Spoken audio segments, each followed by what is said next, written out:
समस्त अभिभावकों और शिक्षा जगत की प्रत्येक संस्थाओं से सादर अनुरोध है कि वे इस डॉक्यूमेंट्री को जरूर देखें। यह रिपोर्ट वरिष्ठ पत्रकार सतीश झा जी के लेख पर आधारित है। स्कूलों में बच्चे अपनी क्रिएटिविटी को मारकर रट्टू तोता बन रहे हैं। इस मानसिकता को खत्म कर डालिए।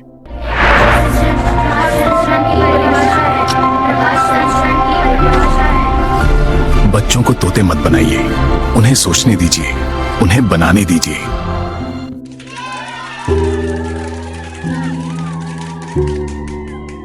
भारत में परीक्षा में टॉप करने वालों पर गर्व किया जाता है, लेकिन रचनात्मकता, आलोचनात्मक सोच और सच्ची शिक्षा के बजाय रटने को प्राथमिकता देकर अपने 95% बच्चों को असफल कर रहा है। भारत अपने असाधारण बच्चों पर गर्व करता है। परीक्षा टॉपर, ओलंपियाड विजेता, किशोर प्रतिभाएं, ये सब हमारे सामने इस बात का सबूत बनकर रखे जाते हैं कि व्यवस्था काम कर रही है।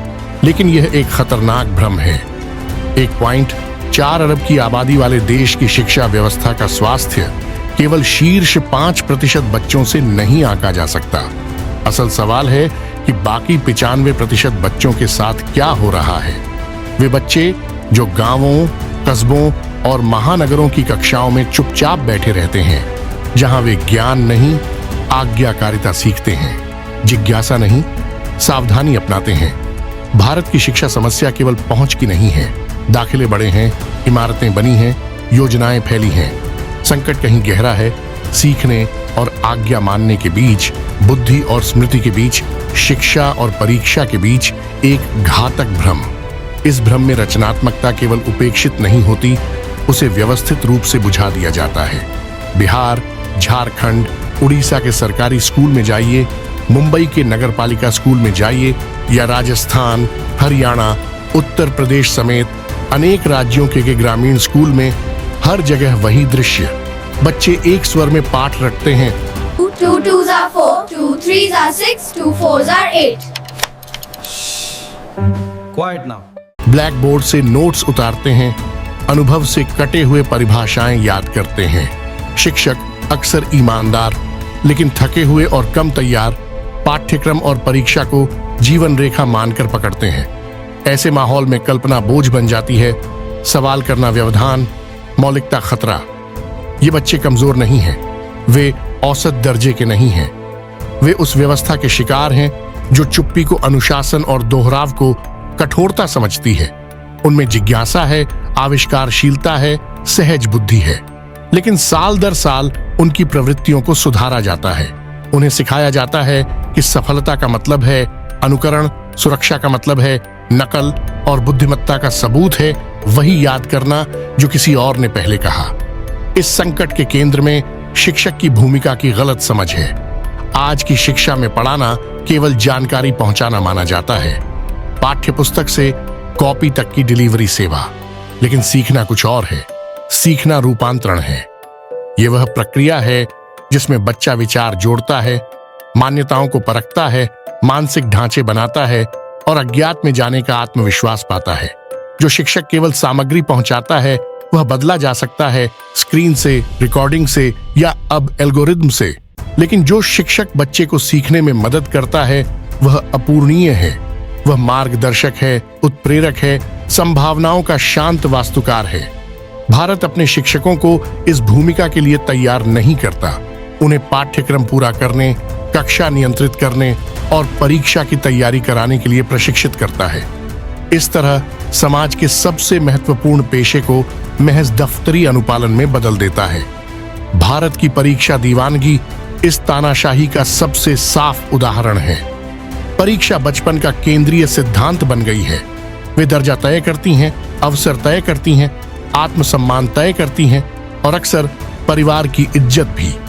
लेकिन ज्यादातर परीक्षाएं केवल एक संकीर्ण कौशल जांचती हैं, दबाव में जानकारी याद करने की क्षमता। वे गहराई से ज्यादा गति को पुरस्कृत करती हैं, जिज्ञासा से ज्यादा निश्चितता को, साहस से ज्यादा आज्ञाकारिता को। यह असंगति अब अस्तित्व का सवाल बन रही है।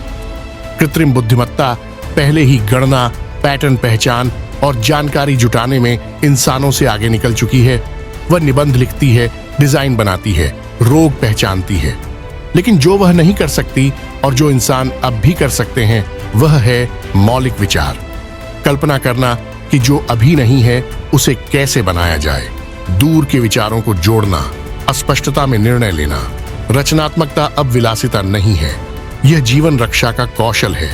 रचनात्मकता को दबाकर भारत की शिक्षा व्यवस्था केवल बच्चों को असफल नहीं कर रही, वह देश के भविष्य को कमजोर कर रही है। वह ऐसी पीढ़ी तैयार कर रही है जो परीक्षा पास करने में माहिर है लेकिन नए सवाल हल करने में अक्षम, और इससे भी बुरा वह आत्मसंतोष पैदा कर रही है। फिर भी सुधार का एक व्यावहारिक शुरुआती बिंदु है। भारत को परिपूर्णता गढ़ने की जरूरत नहीं है, उसे गरिमा की गारंटी देनी है। केंद्रीय विद्यालय प्रणाली अपनी सीमाओं के बावजूद दिखाती है कि राष्ट्रीय न्यूनतम स्तर कैसा हो सकता है। उचित ढांचा, स्थिर स्टाफिंग, पाठ्यक्रम की निरंतरता और विद्यार्थी के प्रति सम्मान। अगर भारत का हर बच्चा कम से कम इस स्तर की शिक्षा पाए तो नतीजे क्रांतिकारी होंगे। असमानता खत्म नहीं होगी, लेकिन वह बुनियादी स्कूली स्तर पर संरचनात्मक रूप से जड़ नहीं जमाएगी। इस आधार से व्यवस्था को दो काम एक साथ करने होंगे: शुरुआती प्रतिभाओं को पहचानना और उन्हें खोज की राह पर ले जाना, और बहुसंख्यक को छोड़ना नहीं। शिक्षा छलनी नहीं होनी चाहिए जो केवल सबसे तेज याद करने वालों को छांट दे। शिक्षा सीढ़ी होनी चाहिए जो हर बच्चे को उसकी आकांक्षाओं की सीमा तक चढ़ने में मदद करे। हर बच्चा वैज्ञानिक या उद्यमी नहीं बनेगा, लेकिन हर बच्चा सोच सकता है, रच सकता है और बौद्धिक जोखिम ले सकता है। भारत आज उस खतरे में है कि वह प्रशिक्षित औसत दर्जे का देश बन जाए जो खुद को उत्कृष्ट मानता है। यह बच्चों की नैतिक विफलता नहीं है, यह संस्थाओं की संरचनात्मक विफलता है।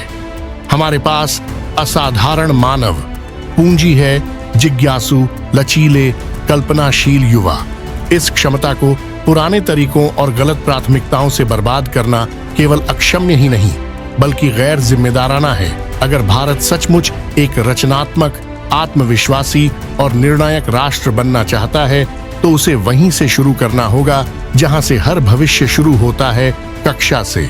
बच्चों से यह पूछकर नहीं कि वे कितना याद रखते हैं, बल्कि यह दिखाकर कि वे कितना सोच सकते हैं।